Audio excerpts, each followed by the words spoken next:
We began our search for Kylie at Prosser Creek Reservoir on August 21st at 10:40 a.m. We placed 2 sonar boats in the water. By 11:15 a.m., Nick detected an object underwater using cutting-edge Garmin sonar technology.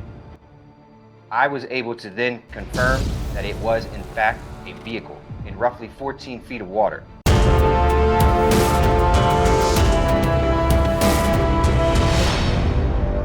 This is Reporter Room with Jessica Della Davies. Welcome to Reporter Room. My name is Jessica Della Davies, and I'm an investigative journalist. Okay, a lot of you guys have been asking me about what I think about what's going on with the Kylie Rodni case, so let's talk about it. And I do have some interesting new information for you guys, so please stay with me till the end of the video. In this video, we're going to be talking about some interesting updates in regards to Keily Rodni and some information that I have pieced together about Sami Smith that you need to be aware of.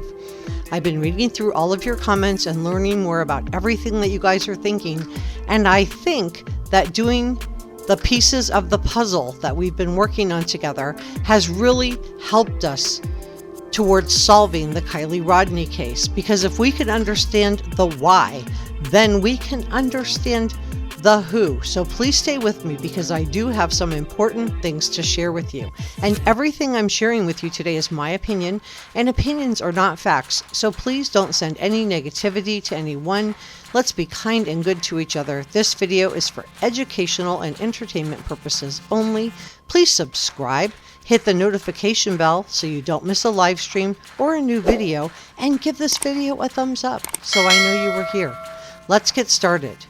And at the end of the video, I'm going to be sharing with you some new information on Kylie's death certificate. And we're going to discuss the controversy regarding the box that was ticked unknown in regards to Kylie being pregnant.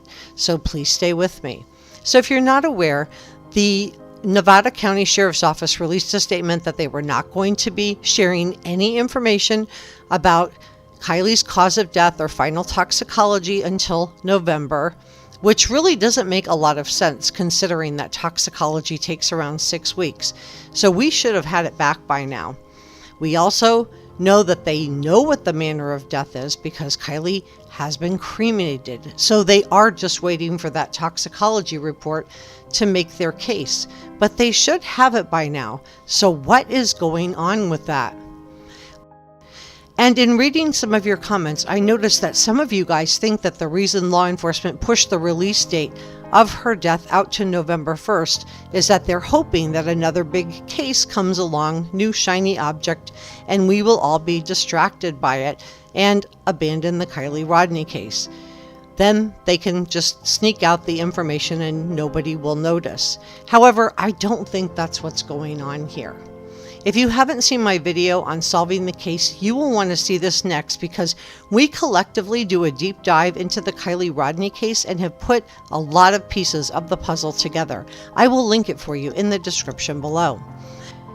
So let's talk about Sami and this recording that was done on Ickedmel's channel prior to the interview. This was done before the interview that Sami did with All American Dream Chaser. According to this Megan, who's one of the parents of the kids and also says that she knows Sami very well, she says that Sami knew Kylie was not in any condition to drive because Kylie told her this. Listen to this. So Sam was at the party with Kylie. They were at the party. They were going back and forth to the car. They came back and they were going to go home. And Kylie said to Sam, how much are you okay to drive? Kylie said, no, I'm not going to drive yet, and I want to stay longer. So why didn't Sami take Kylie with her? She did know that Kylie was drinking, and according to Megan, it was common for kids to sleep at Prosser Campground. But it gets even worse. Listen to this part. So I am in bad cell service because that's what happens up here. But what it comes down to is that they were trying to figure out how they were going to get home. They were all talking to each other to try to figure out what they were going to say to their parents because they wanted to stay longer at the party. Some of them wanted to stay later. Some of them wanted to spend the night. It's known fact that in the town that if they get, all of their parents knew where they were and have said to them if they get too drunk to stay there. That's what we do in this town. It's been known for 20 years. Okay, so according to Megan, who was a parent that called into Ickedmel's channel, the parents knew that the kids were drinking at this party, and I am just in shock because we know that this was a senior farewell party and that undergraduate kids, underage kids were invited to be at this party. So this puts Kylie's mom's comment about there being honor in silence into a whole new context, doesn't it? So you guys have been commenting that you thought it was sketchy, and I think you may be right. The town of Truckee, which is where Kylie lived with her parents, is a very small town. It's around 17,000 people. So everybody knows everyone else. So law enforcement, judges, they're all part of this small, tight-knit community. And so you guys are the ones that brought this to my attention. So I thank you for that. And maybe this is why parents are encouraging their kids not to come forward. Is this why so many kids felt comfortable not cooperating? Because they were in contact with each other and their parents were in contact with each other in this small town. Did the parents, or at least some of the parents, know that their kids did go up to Lake Prosser to drink, and that's why they encouraged them to spend the night at the campground? So Megan also confirms that there was a mass exodus from the party, and she describes a line of cars. Listen to this. So what I was just trying to say is that they were going back and forth on who was going to stay later. They thought that Kylie stayed the night out there, but at 8 o'clock in the morning, when people went to go leave, her car was then gone. So and the last time that Sam saw her was at 12:30 when they texted each other, and they said they were coming home. That Kylie was at the party still, and everybody was like kind of just whining and starting to leave. So. Okay, so this does confirm what the two campers reported seeing around 12:30 p.m. with a mass exodus of cars leaving the party. So I ask you again, who leaves a great party, a party that blew up around 10:30 p.m. at 12:30 p.m.? What was going on? So now let's look at this death certificate that's been floating around. First of all, it is real. It's not fake. And in California, anyone can request a death certificate. However, if you are not related to the victim in some way, or the deceased in some way, you will get it with this stamp on it. So was Kylie pregnant?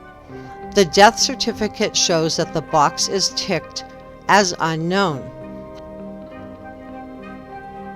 So let's look at the question. The question says, has she ever been pregnant within the last year? The medical examiner would not have this information and would not be able to say with 100% certainty that someone had not been pregnant within the last year in most cases, right? Especially if that person was only 16 years old. So the correct box to check, if you don't know, would be unknown. So I don't think there's anything particularly suspicious about that being checked in that manner. So many of you are pointing out that the sheriff in Truckee is also the coroner, and now I'm learning that the same person is also the administrator. So would this be a conflict of interest? Well, Judy Ron had a super interesting guest on who was a medical examiner, and she did a video on this, and it's from September 26 on his channel, and I will link it for you in the description below. And the medical examiner, she said that it gives the Nevada County Sheriff's Office, quote, gives me pause, end quote. So she is raising a red flag around the fact that the sheriff and the public administrator and the coroner are all the same person. And the sheriff is Shannon Moon. So according to the medical examiner who appeared on Judy Ron, she did see this as a big red flag. So I'm not clear on why law enforcement is taking until November 1st to release this information, But I do believe that they have something to prove now. They know we're all watching this case. They know they missed Kylie's vehicle, if it was there. And they know that they left her laptop on the floor of Lake Prosser. And I think they really want to get this case right. What do you think? Subscribe.